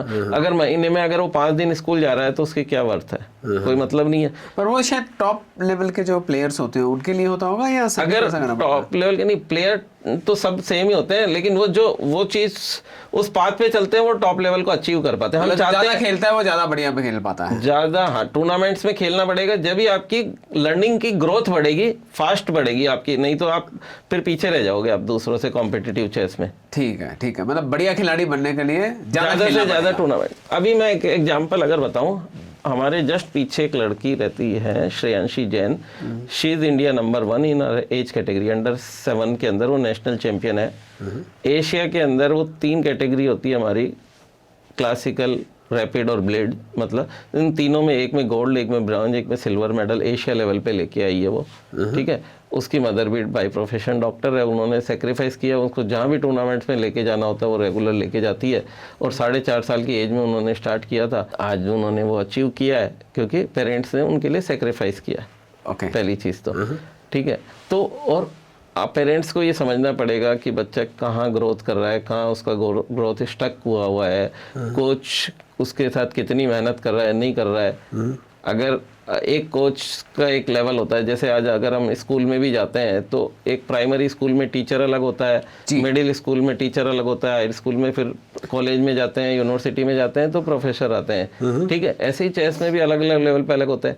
लेकिन अगर हम एक प्राइमरी स्कूल के टीचर पे अगर उसको कहें कि लाइफ टाइम वही करा तो वो पॉसिबल नहीं है। तो हमको देखना पड़ेगा कि जिस टीचर के पास जा रहा है उसके पास एक ग्रोथ आ रही है, नहीं आ रही है।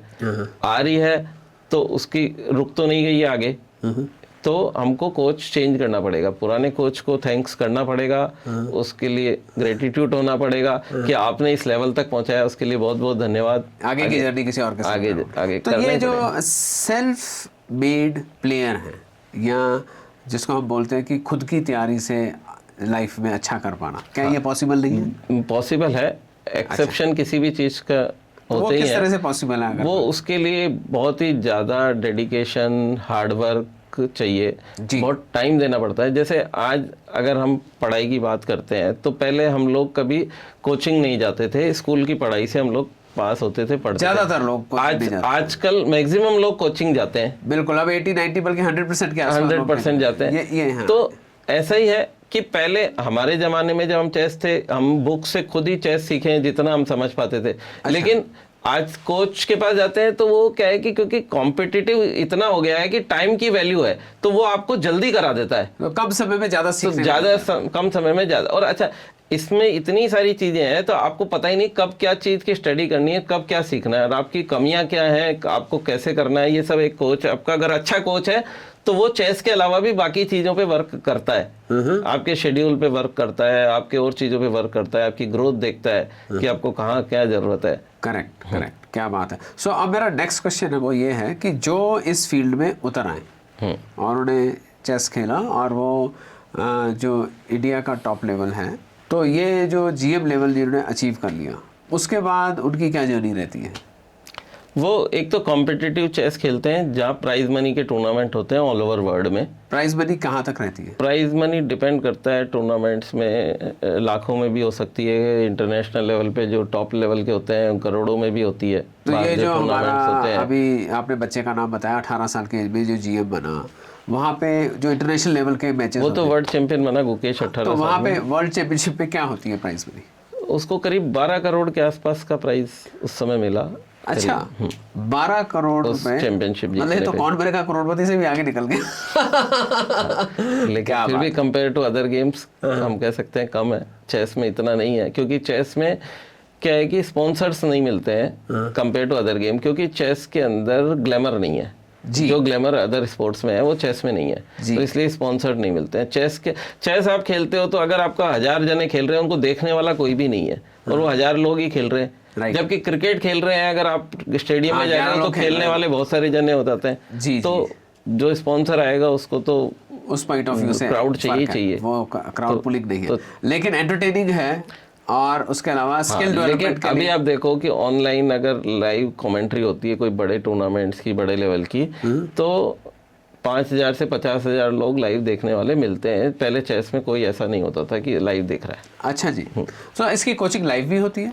हाँ, ऑनलाइन कोचिंग भी होती है और ऑफलाइन भी होती है। तो किस तरह से ऑनलाइन कोचिंग का क्या स्ट्रक्चर है? जूम के थ्रू अपन कनेक्ट करते हैं, स्क्रीन शेयर करते हैं। हाँ, स्कूल के स्क्रीन शेयर करके हम लोग उसको सॉफ्टवेयर के थ्रू करते हैं, चेस बेस के सॉफ्टवेयर है उसके थ्रू या किसी भी और नहीं। पर अब जैसे मुझे कोई पर्टिकुलर मुझे प्यादा चलना है या वो उसमें कैसे पॉसिबल? वो सॉफ्टवेयर होते हैं उसके। अच्छा, वो सॉफ्टवेयर हैंडल करता है? हाँ, वो सॉफ्टवेयर के थ्रू होता है। ठीक है, और उसी में आप कोच कर देते हैं? हाँ, ठीक है, क्या बात है। सो अब हमने जो एक आज किसी का बच्चा 3 या 4 साल का है, सो आप क्या मानते हैं कि स्कूल में जैसे लोगों को पता है कि एक इन्वेस्टमेंट है कि एनुअल फीस 2 लाख से 5 लाख स्कूल लेगा या जहाँ पे वो रह रहा है, उसके अलावा कोई ट्यूशन वगैरह है, फिर उसके बाद वो जब 12th पास करेगा तो वो कोई इंजीनियरिंग में एडमिशन लेगा, तो वहाँ पे ढंग का कॉलेज है तो 50 लाख फीस है, और अगर उसका गवर्नमेंट सर्टिफाइड कॉलेज में हो जाता है तो कम फीस में भी काम हो जाता है। तो चेस में ओवरऑल जो बच्चा इन्वॉल्व हो रहा है, उसके पेरेंट्स का आप क्या मानते हैं भी एक रिस्पेक्टेबल करियर वो बच्चा अपना बना सके, कितना की इन्वेस्टमेंट लगेगा? जैसे एक अभिमन्यु मिश्रा एक जीएम बना था, उसके फादर ने शेयर किया था सोशल मीडिया पे कि मेरे को इसको जीएम बनाने में करीब कितना खर्चा आया। मोटे मोटे तौर पे उसको 1.5 से 2 करोड़ रुपए उनका एक्सपेंडिचर था, उन्होंने उसको स्प्लिट कर करके दिखाया था। लेकिन अगर हम वो सब चीज़ें छोड़ दो, अगर हम बात करते हैं कि अगर जैसे टूर्नामेंट्स खेलना है, अगर एक टूर्नामेंट आप खेलने जा रहे हो बाहर, हम एज्यूम करते हैं कि 5 दिन का टूर्नामेंट है और जयपुर से हम हैदराबाद, चेन्नई या कहीं भी, बॉम्बे कहीं भी जा रहे हैं जी, तो पहले तो लोग ट्रेवल कर लेते थे बाई बस या ट्रेन से, आजकल बाई एयर ट्रेवल करते हैं। तो 2 जने जा रहे हैं तो उनका ट्रेवल कॉस्ट देख लो। तो वो पर्सनल प्रेफरेंस है, जो भी ट्रैवल कॉस्ट है वो उनकी रहेगी, ट्रैवल कॉस्ट वो उनकी मर्जी है, उसको वो प्लस टूर्नामेंट की एंट्री फीस प्लस आपका स्टे। अब कुछ लोग धर्मशाला में रुक जाते हैं, कुछ लोगों को होटल चाहिए, किसी को 3 स्टार, किसी को 5 स्टार, राइट। वो स्टे का चार्जेज और आपका 5-7 दिन का खाना पीना। हम लोग जाते थे, हम तो ढाबे में खा लेते थे, अब आजकल लोग होटल में खाते हैं, तो कॉस्ट तो बड़ी है डेफिनेटली। सो लिविंग कॉस्ट को, ट्रैवलिंग कॉस्ट को अगर साइड में रख दें, तो जो आपने बताया था कि टूर्नामेंट कॉस्ट होती है, वो पार्टिसिपेशन की, वो तो कितनी होती है? उसको आप अलग नहीं कर सकते ना। आपको बॉम्बे में टूर्नामेंट खेलना है तो ट्रेवल कॉस्ट तो लगेगी आपका खाना। तो हम ये मान सकते हैं 25,000 से 50,000 रुपए एक टूर्नामेंट की कॉस्ट अगर आप मान लेते हो और महीने के 4 टूर्नामेंट खेल रहे हो तो आपको 1,50,000 रुपए आपको महीने का तो आपका टूर्नामेंट खेलने का बच्चे पे खर्चा करना पड़ रहा है। और इस पे कम से कम 4-5 साल तक रेगुलर आपको ये खर्चा करना है। तो ये कोच है, इसके अलावा कोचिंग कॉस्ट तो अलग है ही जी। हाँ। सो मैं ये समझना चाह रहा हूँ कि ट्रैवल कॉस्ट क्योंकि वो रिलेटिव है, कोई हवाई जहाज से जा रहा है और कोई ट्रेन से जा रहा है या कोई और सस्ती ट्रैवलिंग की कोई, लेकिन खाली कॉस्ट एक मात्र ये पे करना पड़ेगा एंटर करने के लिए उस टूर्नामेंट में, वो कितनी? नॉर्मली टूर्नामेंट में क्या होता है कि प्राइस फंड जितना भी होता है ना, अगर टूर्नामेंट 5 दिन से कम का टूर्नामेंट है तो 0.5% ऑफ द प्राइस फंड का 0.5% एंट्री फीस होती है, और अगर 5 दिन से ज्यादा का है तो 1% उसकी एंट्री फीस होती है नॉर्मली बड़े लेवल के टूर्नामेंट्स में। ओके। जैसे आप मान लो, मैं कहता हूँ कि अगर 5 लाख रुपए का प्राइस फंड का टूर्नामेंट हो रहा है तो उसकी 5,000 रुपए एंट्री फीस होगी। अभी दिल्ली में जैसे 1 करोड़ का टूर्नामेंट होता है, ठीक है, अब वो 10,000 रुपए रखते हैं उसकी एंट्री फीस जैसे, तो 10,000 रुपए एंट्री फीस हो सकती है। तो डिपेंड करता है, एंट्री फीस प्राइस फंड के हिसाब से डिपेंड करती है। तो लेकिन मैक्सिमम 2,000-3,000 से तो ज्यादा ही होगी, क्योंकि 3-4 लाख से ऊपर का टूर्नामेंट प्राइस फंड होता ही होता है आजकल यूजुअली जी। हाँ, पर लोकल जीतने वाले बच्चे के लिए वो एक हाँ, शुरू में तो आप कैश प्राइज में जीतोगे नहीं, आपको तो पार्टिसिपेट ही करना है। करेक्ट। तो आपको वो तो शुरू में जब पार्टिसिपेट करते हैं, मान लीजिए 1 साल या 2 साल की कोचिंग के बाद जीतने लग जाते हैं। हाँ, वो डिपेंड करता है आपकी ग्रोथ कितनी है, कितने आपने टूर्नामेंट्स खेले हैं। अब बहुत सारे जन ऐसे हैं जिन्होंने पूरी लाइफ टाइम में अपने 10 टूर्नामेंट्स नहीं खेले, कई रेटेड टूर्नामेंट, और अंडर 7 के बच्चे हैं जो 50-50, 100-100 टूर्नामेंट सब तक खेल चुके हैं। अच्छा। हाँ, तो 100 टूर्नामेंट आप एक रिस्पेक्टेबल क्या मानते हैं कि साल में हर महीने में मिनिमम 1 टूर्नामेंट तो खेलना ही चाहिए। 12 टूर्नामेंट मिनिमम साल में, मिनिमम 12 है। लेकिन अगर आपको प्रोफेशनल लेवल पे कॉम्पीट करना है और आगे जाना है तो फिर आपको बढ़ाना पड़ेगा। फिर आपको और ज्यादा सक्सेस चाहिए तो और ज्यादा खेलना पड़ेगा, क्योंकि जितना ज्यादा आप खेलोगे तो एक तो लर्निंग फास्ट होती है और एक रिदम बनता है आपका टूर्नामेंट से पहले खेलने। नहीं तो क्योंकि क्या होता है, जैसे आज हम बात करें, आप कितना ही अच्छी पढ़ाई कर लो, आपको कहें कि एग्जाम ही नहीं होंगे आपके जी। तो, और जब एग्जाम अगर होते हैं तो आप एग्जाम से पहले कितना पढ़ते हो, कितना टाइम देते हो? जी जी। जो नॉर्मली अगर आप 4 घंटे पढ़ रहे हो तो जब एग्जाम आ जाते हैं तो 5-7 दिन में आप 8 घंटे 10 घंटे तक आप लेके जाते हो ना टाइम एग्जाम के अंदर। तो ऐसे ही चेस में जब टूर्नामेंट आ जाता है तो वो टूर्नामेंट उसका एग्जाम है जी। तो उस टूर्नामेंट से पहले वो अपना टाइम बढ़ा देता है। तो टाइम बढ़ाएगा, टाइम देगा तो रिजल्ट भी मिलेगा। अब आप ज्यादा टूर्नामेंट खेल रहे हो तो और ज्यादा टाइम देगा वो जी। तो जी। अच्छा, एक मैं ट्रेनिंग के पॉइंट ऑफ व्यू से आपसे पूछना चाहता हूँ, क्योंकि मैंने ना रिसेंटली मैं पढ़ रहा था कि चाइना ने अपने बच्चों की ट्रेनिंग पे they have spend a lot of money, और उन्हें इंफ्रास्ट्रक्चर भी ऐसा तैयार किया है कि उनके यहाँ से जो ओलंपिक्स के प्लेयर हैं, गोल्ड मेडलिस्ट, वो शूट अप किया है because of their infrastructure and training. So on the same terms, because हमारे यहाँ पे यूजुअली अभी हिंदुस्तान में इंफ्रास्ट्रक्चर पॉइंट ऑफ व्यू से बहुत सारे गेम्स में उतने बढ़िया स्टेडियम्स या कोचिंग की जो जगहें हैं वो अवेलेबल नहीं है। सो मेरा पॉइंट ऑफ व्यू ये है कि आपको इसको खेलने के लिए इंफ्रास्ट्रक्चर पॉइंट ऑफ व्यू से आपको 2 चीज़ें चाहिए, एक चेस बोर्ड चाहिए और आपको उसके अलावा एक कोच चाहिए। इसके अलावा और भी कुछ चीज़ें रिक्वायरमेंट है? आपको कुछ सॉफ्टवेयर्स आते हैं वो चाहिए होते हैं। और आजकल जो पहले बुक्स आती थी आजकल वो सॉफ्ट कॉपी में आती है बुक्स, उनका सॉफ्टवेयर के अलग से फॉर्मेट होते हैं, उसमें आती है। अच्छा जी।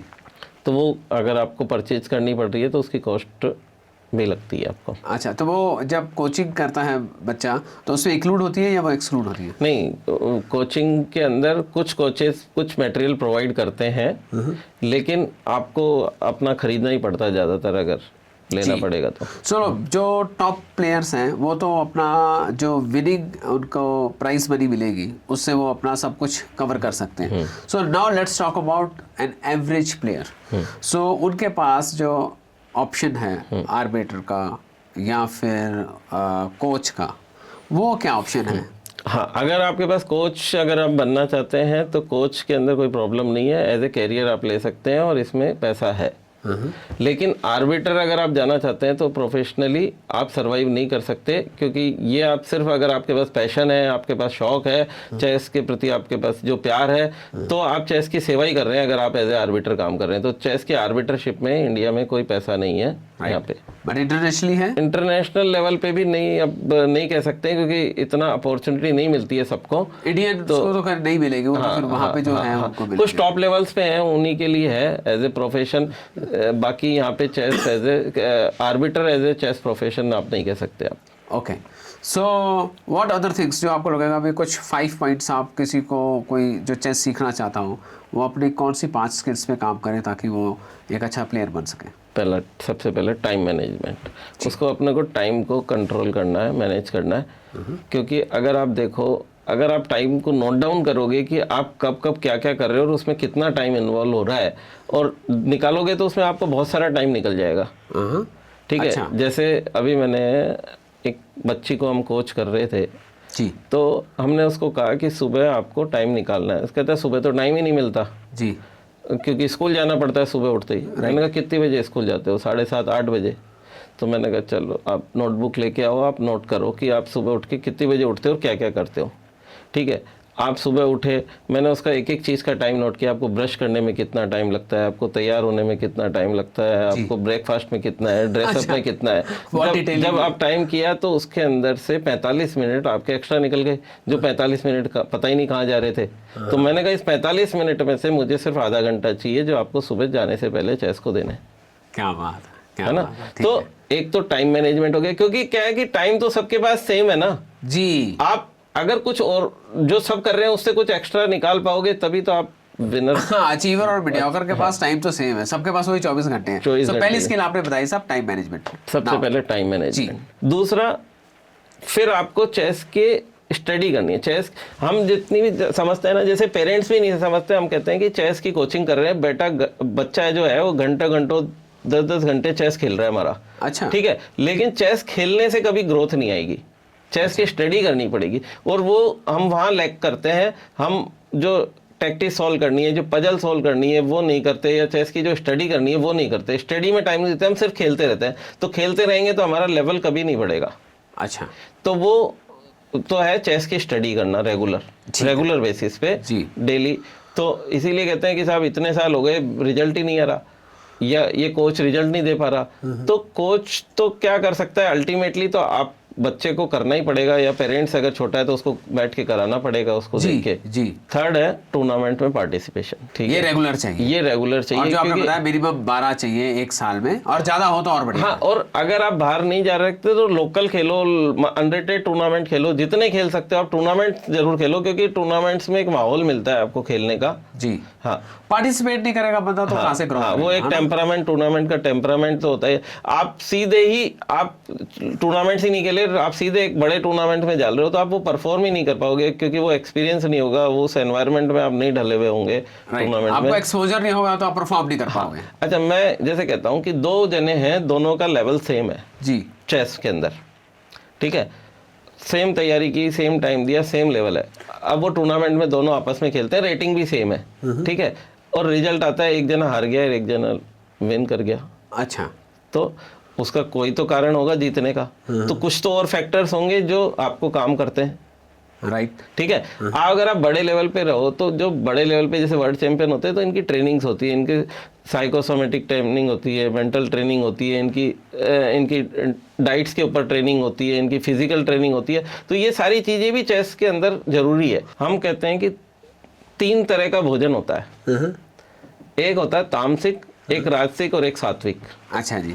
अगर आप तामसिक भोजन कर रहे हैं तो जब वो ज्यादा खाता है तो उसके विचार भी ज्यादा आएंगे, तो माइंड विचलित होगा, तो वो कंसंट्रेट उतना नहीं कर पाएगा। ये बहुत छोटी छोटी चीजें हैं जो मैटर करती है एक बड़े लेवल पे, क्योंकि 1% का जो अगर हम बात करते हैं, अगर आप अपग्रेड करते जाओगे, उसको इम्प्रूवमेंट करते जाओगे तो एक बड़ा इम्प्रूवमेंट आएगा। तो हिंदुस्तान में वैसे तामसिक का मतलब यूजुअली वेज या नॉन वेज के बारे में होता है कि भाई नॉन वेज खाने वाला जो है वो तामसिक हाँ, नॉन वेज डेफिनेटली तामसिक ही होता है। आप देखो जो बड़े लेवल पे प्लेयर है वो रेगुलर आप मेडिटेशन भी करते हैं, अच्छा जी। योगा भी करते हैं, तो वो माइंड को सेटल करने के लिए, ताकि आप कंसंट्रेट कर पाओ, फोकस कर पाओ। ठीक है। और नॉर्मल बच्चा नहीं कर पा रहा है तो वो फर्क पड़ता है ना। चेस का गेम तो वही है, लेकिन वो आप उसको वहां पे फोकस करना है, उसको रिजल्ट वहां डिलीवर करना है जब गेम हो रहा है वहां वो पे। 36 चीजों के बारे में नहीं सोचे, हाँ, बल्कि एक जगह उस फोकस समय कर वो सके। एक ही फोकस कर रहा जी है। जी, एट ए टाइम वो एक चीज पे फोकस कर सके। वाह। सो हमने शुरुआत की भाई वो एक सबसे पहले टाइम मैनेजमेंट पे आ जाए, दूसरा फिर उसको स्टडी करें। ये नहीं कि भाई सिंपल जैसे खेल रहा है खेले जा रहा है, बट उसको इम्प्रूव करने के पॉइंट ऑफ व्यू से स्टडी करें। थर्ड आ गया साहब उसके अंदर कि वो अलग अलग टूर्नामेंट्स हैं उनमें पार्टिसिपेट करें। फोर्थ आ गया कि उसकी जो डाइट है वो मैनेज हो ताकि वो फोकस कर सके। What's the fifth point? अगर 5वें पॉइंट की बात करें तो लाइफ में डिसिप्लिन की अगर मैं बात करूंगा। अच्छा साहब।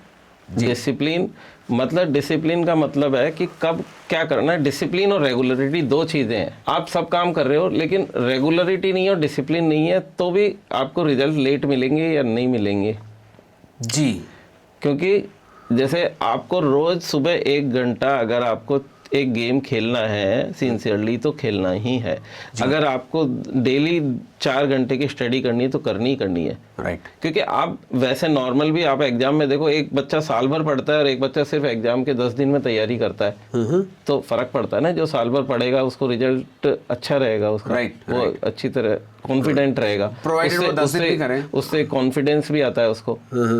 तो ये 5 चीजें आप समझ सकते हैं। जी। ये जो आपने बताया कि टूर्नामेंट्स ऑलमोस्ट सभी स्टेट्स में होते हैं, तो क्या जो लोग अमेरिका, कनाडा, ऑस्ट्रेलिया या यूके पढ़ाइयों के लिए बच्चे गए हुए हैं हमारे, जो जिनको हम कहते हैं भाई वो इंटरनेशनल स्टूडेंट्स हैं, तो उनके लिए ये अपॉर्चुनिटीज़ उन पर्टिकुलर शहरों में जहाँ वो रह रहे हैं हर कंट्री में अवेलेबल होती है? हाँ, चेस जो है वर्ल्ड का फास्टेस्ट ग्रोइंग गेम है। अच्छा जी। हाँ।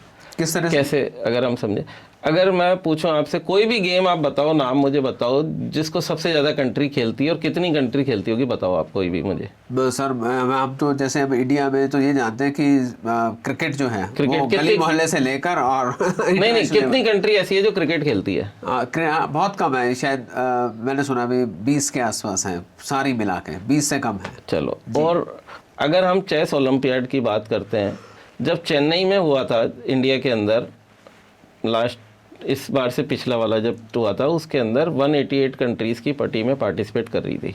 188 और इस बार जो लास्ट ओलंपियाड हुआ है उसके अंदर 197 कंट्रीज की टीमें पार्टिसिपेट कर रही थी। कुछ टीमें नहीं कर पाई क्योंकि उनको वीज़ा और उसके कारण वो पहुंच नहीं पाई जी। तो आप देखो, अगर 197 कंट्रीज अगर चेस खेल रहे हैं तो ऑलमोस्ट वर्ल्ड के हर कोने में चेस है। जी जी जी। क्योंकि टोटल 200 समथिंग प्लस कंट्रीज ही है। राइट। उसमें से मतलब हर मैक्सिमम पार्टिसिपेशन है, मैक्सिमम, यानी कि पूरे वर्ल्ड में खेला जा रहा है, पहली चीज तो ये। और जब हम बात करते हैं कि चेस के बेनिफिट्स की बात करते हैं, जैसे जैसे लोगों को समझ में आ रहे हैं, ठीक है, तो वहाँ चेस और पॉपुलर होता जा रहा है। हर कुछ देश ऐसे हैं जो उसको कंपलसरी कर रहे हैं। राइट। राजस्थान में भी अभी यहाँ पे नो बैग डे सैटरडे को, सेकंड सैटरडे को या सैटरडे को इन्होंने डिक्लेयर किया। उसमें ये कहते हैं कि नो बैग डे, बैग नहीं लाना, आप चेस ही खेलो। अच्छा। ठीक है, लेकिन वो ग्राउंड लेवल पे अभी इम्प्लीमेंटेशन में अभी थोड़ा कमी है, लेकिन थॉट प्रोसेस तो है ही उनका कि चल ही रहा है। लेकिन जब ये इम्प्लीमेंटेशन हो जाएगा इसका तो रिजल्ट्स भी आने लगेंगे इसके। तो चेस एक तो हो गया फास्टेस्ट ग्रोइंग गेम हो गया जी, एक मोस्ट पॉपुलर गेम हो गया जी, ठीक है, और इसीलिए हर कंट्री में खेला जा रहा है। तो आप कहीं भी हो तो वहाँ लोकल टूर्नामेंट्स तो आप पार्टिसिपेट कर ही सकते हो, और रेटेड टूर्नामेंट में भी आप पार्टिसिपेट कर सकते हो। आप रिप्रेजेंट उस कंट्री को करोगे जहाँ से आपका रजिस्ट्रेशन है, जैसे आपका इंडिया से है या कहीं से है तो वो आप उस कंट्री को रिप्रेजेंट करोगे। लेकिन जो ऑफिशियल टूर्नामेंट है, जैसे अगर हम इंडिया की बात करें, जैसे जयपुर में जयपुर डिस्ट्रिक्ट सिलेक्शन ट्रायल हो रहे हैं तो उसमें जयपुर डिस्ट्रिक्ट का प्लेयर खेल सकता है। राजस्थान का सिलेक्शन ट्रायल हो रहा है, राजस्थान के जैसे जूनियर हो रहा है, राजस्थान का सीनियर हो रहा है, वो राजस्थान का प्लेयर ही पार्टिसिपेट करेगा, उसमें बाहर का आके नहीं खेल सकता। ऐसे इंडिया में हो रहा है तो इंडिया का जो जैसे टूर्नामेंट है अंडर 7, 9, 13, 11 जो भी टूर्नामेंट हो रहा है उसमें इंडिया के ही बच्चे खेल सकते हैं, बाहर का नहीं खेल सकता। तो उन टूर्नामेंटों में सिर्फ रेस्ट्रिक्शन है कि आप जहाँ से एलिजिबल हो वहीं से खेल सकते हो, बाकी टूर्नामेंट्स ओपन होते हैं, आप खेल सकते हो सारे। Okay okay. सो अब ये जो आपने बताया कि इसको ऑल ओवर वर्ल्ड खेला जाता है, 200 कंट्रीज खेल रही हैं। सो अगर किसी को ये जानना हो कि अमेरिका कनाडा में रहते हुए वो चेस सीख सकें तो इज़ इट पॉसिबल कि आप लोग बिल्कुल, हम लोग ऑनलाइन कोचिंग प्रोवाइड करते हैं। अच्छा जी। हमारे पास पूरी टीम भी होती है, हमारे पास इंफ्रास्ट्रक्चर भी है, राइट। तो हम लोग एक अच्छे लेवल पे काम कर रहे हैं, राइट।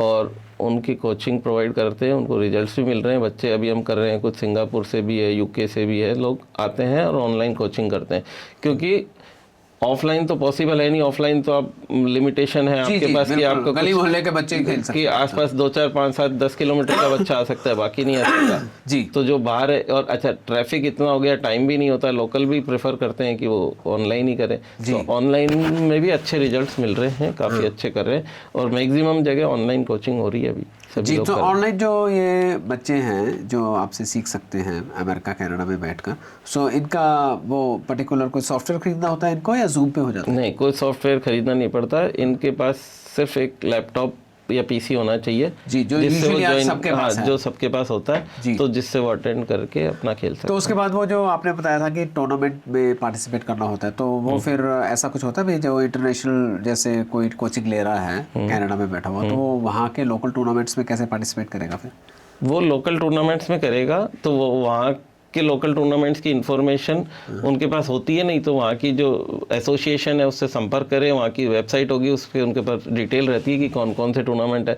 जैसे अगर हम इंडिया की बात करते हैं तो इंडिया में जितने भी रेटेड टूर्नामेंट है, ऑल इंडिया चेस फेडरेशन की जो साइट है AICF.in, उसके ऊपर आप जाएंगे तो सारी लिस्ट रहती है, पूरे टूर्नामेंट स्टेट वाइज कहाँ कहाँ हो रहे हैं, उसके वहाँ से आप चेक कर सकते हो। और लोकल आप जब खेलने लगते हो तो आपका एक नेटवर्क बनता है, किसी न किसी आजकल व्हाट्सएप ग्रुप में होते हो आप चेस के, तो वहाँ पे लोग शेयर करते हैं टूर्नामेंट्स की इन्फॉर्मेशन अपने पास आ जाती है। सो एक टर्निंग पॉइंट जैसे आपने बताया था ना कि आपने वो 1000 बार हारा और एक मैच ड्रॉ हुआ, तो जीतने से भी बड़ी बात आपको लगी। बिल्कुल। सो ये जो एक टेस्ट डेवलप हो गया, हाँ। ये टेस्ट कैसे डेवलप हो चेस के लिए? किस तरह से पेरेंट्स अपने बच्चों को, जो कि ऑलरेडी स्क्रीन में 7 घंटे 8 घंटे लगा रहे हैं, उनको किस तरह से? ये क्या होता है, जब आप टूर्नामेंट में खेलते हो और जब आप वहां से कुछ प्राइज जीत के आते हो तो फिर आपके अंदर एक डेवलप हो जाता है। या अगर आप हार के भी आते हो तो सोचते हैं इससे हार गया, अगली बार तो इसको हराना ही हराना है। जब क्योंकि आप लोकल खेलते हो तो बार बार कई बार मैच होते हैं, आपके फ्रेंड्स होते हैं कि अब मैं इससे नहीं हारूंगा, इसको मैंने पिछली बार घर पे तो हराया था, मैं टूर्नामेंट में इससे हार कैसे गया, अब की बार नहीं हारूंगा या अब की बार हराऊंगा। तो वो जब तक अंदर से वो आग नहीं निकलेगी, वो जब तक आप वो ग्रोथ नहीं आएगी। तो टूर्नामेंट्स में जब आप खेलते हो तो वो अपना आप ही बच्चे को ही लगता है कि मुझे तो जीतना ही है मुझे। और जब वो कुछ पजल सॉल्व करता है तो उसमें कॉन्फिडेंस आता है कि मैंने सॉल्व कर ली पजल, यानी कि आई कैन डू इट। इसके अंदर तो प्रॉब्लम होती है, इसको सॉल्व करना पड़ता है कि इसके अंदर विन कैसे निकलेगी, आप कैसे उसकी मेट कर सकते हो, कैसे आप पीस को गेन कर सकते हो। जैसे गेन ए पीस है की प्रॉब्लम है कि गेन ए रुक है, गेन ए नाइट है, गेन ए क्वीन है, तो ये कैसे गेन करोगे। तो इसकी जब तक आप 1000 प्रॉब्लम सॉल्व कर लेते हो करीब, तो फिर वो चीज़ें आपके सबकॉन्शियस माइंड में फिट हो जाती है। जब आप टूर्नामेंट्स में जब बोर्ड पे खेलते हो तो उस चीज़ के लिए आपको एफर्ट्स नहीं लगाने पड़ते, वो पोजीशन आपके ऑटोमेटिकली दिखती है, क्योंकि आपको चीज़ें आपने देखी हुई है। जो चीज़ देखी हुई है उसको रिकॉल करने में टाइम नहीं लगता है, वो उसको आप इमेजिन भी कर सकते हो। जिस चीज़ को आपने कभी देखा ही नहीं, कभी एक्सपीरियंस नहीं किया, वो आपको भी उसको इमेजिन करना ही बहुत मुश्किल होता है। और अगर आप उसको, और अच्छा आपका माइंड का नेचर ऐसा है, उसको एक्सेप्ट ही नहीं कर पाओगे आप। राइट। बिल्कुल तो प्रैक्टिकली इसीलिए हम वो उसको कराते हैं कि आपको मैं अगर एक प्रॉब्लम दे दूं तो आप कहोगे तो पॉसिबल ही नहीं है सॉल्व करना, क्योंकि उसके पास तो मटेरियल ज़्यादा है, इसके पास मटेरियल कम है, वो जीत ही नहीं सकता, लेकिन उसका सॉल्यूशन है, उसको वो सॉल्व किया जा सकता है उसको। तो इस लेवल तक की अंडरस्टैंडिंग जो है वो बच्चा, जैसे आज एक बच्चा आपके पास आया, तो हाउ मेनी ईयर्स और months it takes for a kid to become capable enough? मैंने मिनिमम 3 महीने आपको बेसिक चेस सीखने में लगेंगे, जिस लेवल पे आप आते हो कि आपको गेम पूरा खेल सकते हो आप। अच्छा जी, पहला 3 महीने। 3 महीने, ठीक है। और 3 महीने से 1 साल लगता है आपको रेटेड प्लेयर बनने में। 1 साल के अंदर आप रेटिंग ले सकते हो, अच्छा जी, मतलब 1000 की रेटिंग आ जाती है। Okay okay. And after that you can participate in all the नहीं, टूर्नामेंट्स? टूर्नामेंट्स में तो आप बिना रेटेड ही स्टार्ट करना है आपको मतलब खेलना। 3 महीने वाला भी you can go to attend any tournament and then आपको 1 महीने की ट्रेनिंग लेके आपको स्टार्ट कर देना है खेलना। जी। और कोच बनने के लिए कोई पर्टिकुलर रेटिंग चाहिए होती है कि as a player you should have qualified these many, आपकी जो आपने बताया 1000 पॉइंट्स? नहीं, ऐसा तो नहीं है कि कोई रेटेड नहीं है, कोई अनरेटेड है तो भी अच्छा कोच हो सकता है, कोई करा सकता है। कोचिंग की जो क्वालिटी है लाइफ के अंदर जो, वो आपको आनी चाहिए। जरूरी नहीं है कि एक अच्छा कोच होने के लिए जरूरी नहीं कि अच्छा प्लेयर भी हो। बिल्कुल। आप एग्जाम्पल देखो, आज सचिन तेंदुलकर है, ठीक है, कितना बढ़िया प्लेयर था, उसके कोच का नाम क्या था? आचरेकर मिस्टर। तो मुझे नहीं पता, किसी को पता होगा उसने क्या खेला है, क्या नहीं खेला, क्या खेल के अचीव किया है, कोई नहीं जानता। राइट। आचरेकर, लेकिन उसने सचिन तेंदुलकर पैदा किया है ना। किंग मेकर होना अलग चीज है और किंग बनना अलग चीज है। तो king maker can not be a king. जी जी जी। तो जो कोच है वो जरूरी नहीं है कि वो चैंपियन बने, लेकिन वो चैंपियन बना सकता है। पर ये जो सर्टिफिकेशन है इसका रूट क्या रहता है? सर्टिफिकेशन के लिए जैसे ऑल इंडिया चेस फेडरेशन या जो फीडे है, जो वर्ल्ड चेस फेडरेशन जिसको हम बोलते हैं, वो कैंप ऑर्गेनाइज करती है। उनका ट्रेनिंग सेशन होते हैं उनके कोचेस के लिए, जो सर्टिफाइड कोच होते हैं उनके ट्रेनिंग देने के लिए वो आके कोचिंग करते हैं वहाँ पे।